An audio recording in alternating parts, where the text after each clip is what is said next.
నమస్కారం. ఈరోజు మనం టాలీవుడ్, బాలీవుడ్, హాలీవుడ్ ఇంకా కోలీవుడ్ నుంచి వచ్చిన కొన్ని ఇంట్రెస్టింగ్ విషయాలు చూద్దాం. మరి మొదలు పెడదామా? టాలీవుడ్తో స్టార్ట్ చేద్దాం. 2025 ఫస్ట్ హాఫ్లో మన తెలుగు బాక్సాఫీస్ కాస్త స్లో అయినట్టు అనిపించింది కదా. మేలో వచ్చిన హిట్ 3 గాని, జూన్లో వచ్చిన కుబేరా గాని ఇవి కొంచెం పర్లేదు అనిపించాయి. అవును, ఆ 2 సినిమాల్లో నిలబడ్డాయి. కానీ ఓవరాల్గా చూస్తే చాలా సినిమాలు అనుకున్నంత ఆడలేదు. పైగా ఈ ఫేక్ కలెక్షన్ పోస్టర్ల గొడవ ఒకటి. అదైతే పెద్ద ఇష్యూనే అయింది. దానివల్ల ఇండస్ట్రీ మీద నమ్మకం కొంచెం దెబ్బతింటుంది. అయితే ఇందాక మీరన్నట్టు కుబేరా, ధనుష్, నాగార్జున కాంబినేషన్ అది బాగానే ఆడింది. ఇంకా కన్నప్ప కూడా స్ట్రాంగ్గానే ఉంది బాక్సాఫీస్ దగ్గర. దీనికి కనెక్టెడ్గా ఇంకో విషయం, రవితేజ గారు మన యాక్టర్ హైదరాబాద్లో వనస్థలీపురంలో ఏఆర్టీ సినిమాస్ అనే ఒక కొత్త మల్టీప్లెక్స్ చైన్ మొదలు పెడుతున్నారట. అరే భలే ఉందే! పవన్ కళ్యాణ్ సినిమాతో స్టార్ట్ చేస్తున్నారా? అవును, ఫస్ట్ మూవీ అదే అంటున్నారు. అంటే చూడండి, యాక్టర్స్ ఇలా బిజినెస్లోకి రావడం. ఈ ట్రెండ్ ఈ మధ్య ఎక్కువైంది కదా. అవును, తమ బ్రాండ్ని వేరే ఫీల్డ్స్లోకి కూడా తీసుకెళ్తున్నారనమాట. ఇంట్రెస్టింగ్. సరే, మరి బాలీవుడ్ సంగతులు చూద్దాం. అక్కడ ముందుగా ఒక బాధాకరమైన వార్త ఉంది కదా.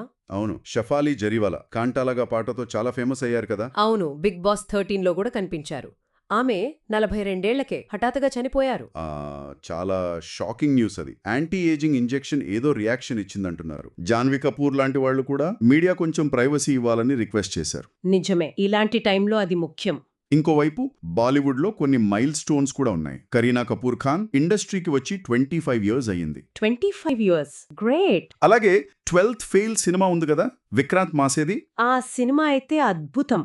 దానికి నేషనల్ అవార్డు వస్తుందని గట్టిగా టాక్ నడుస్తుంది. రావచ్చు కూడా. ఖచ్చితంగా అర్హమైన సినిమా అది. విక్రాంత్ మాసే నెపోటిజం గురించి కూడా మాట్లాడారు కదా. అవును, దాని మీద తన ఒపీనియన్స్ చెప్పారు. ఆన్లైన్ నెగటివిటీ గురించి అభిషేక్ బచ్చన్ కూడా రియాక్ట్ అయ్యారు. ఏమని? విమర్శించే వాళ్ళని మీ మనసాక్షితో జీవించండి అన్నారట. అంటే మీ మనసాక్షితో బ్రతకండి అని. అది కూడా కరెక్టే.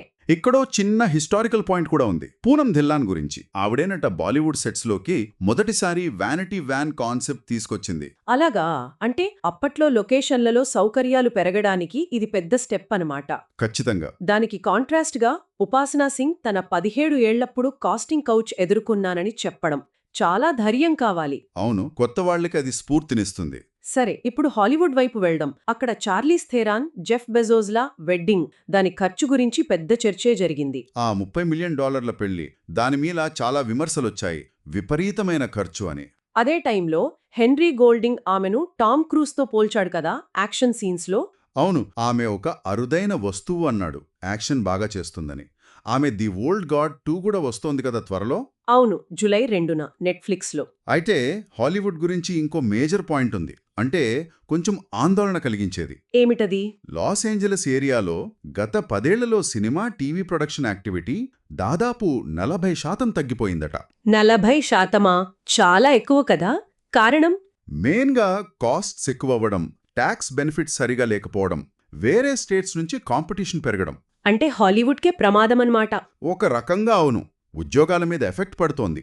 అందుకే అక్కడ ట్యాక్స్ ఇన్సెంటివ్స్ పెంచాలని డిమాండ్స్ వస్తున్నాయి. ఇది ఆలోచించాల్సిన విషయమే.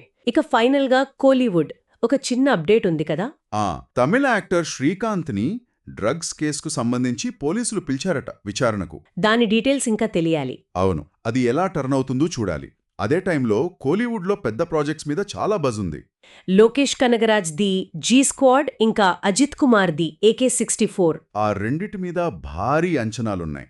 యాక్షన్ లవర్స్ బాగా వెయిట్ చేస్తున్నారు. సరే, మొత్తంగా చూస్తే ఈరోజు మనం డిఫరెంట్ ఇండస్ట్రీస్లో బాక్సాఫీస్ ట్రెండ్స్, కొన్ని పర్సనల్ విషయాలు, కొన్ని బాధాకరమైన సంఘటనలు, దాంతోపాటు నెపోటిజం లాంటి industry issues, production cost problems, వివాదాలు, కొన్ని లెగసీస్ గురించి కూడా మాట్లాడుకున్నాం. ఇదంతా చూస్తుంటే సినీ ప్రపంచం ఎప్పుడూ ఏదో ఒక మార్పుతో, కొత్తదనంతో డైనమిక్గానే ఉంటుంది అనిపిస్తుంది. ఖచ్చితంగా, ఎప్పటికప్పుడు మారుతూనే ఉంటుంది. ముగించే ముందు ఒక ప్రశ్న అడగండి. రవితేజ లాంటి యాక్టర్స్ ఇలా థియేటర్ బిజినెస్లోకి రావడం, ఇంకోవైపు ఎల్ఏ లాంటి చోట్ల ప్రొడక్షన్ కాస్ట్స్ పెరిగిపోవడం, ఈ మార్పుల వల్ల రాబోయే రోజుల్లో సినిమా ఇండస్ట్రీ అనే పదానికి, అలాగే స్టార్డమ్కి మీనింగ్ ఎలా మారొచ్చు అంటారు? అది చాలా ఇంట్రెస్టింగ్ ప్రశ్న. అంటే స్టార్స్ కేవలం నటనకే పరిమితం కాకుండా ఎంటర్‌ప్రెన్యూర్స్గా మారుతున్నారు. అదే సమయంలో ప్రొడక్షన్ ఎక్కడ జరుగుతుంది, ఎలా జరుగుతుంది అన్నది కూడా మారుతుంది. దీని మీద మనం ఆలోచించాల్సిన అవసరం ఉంది.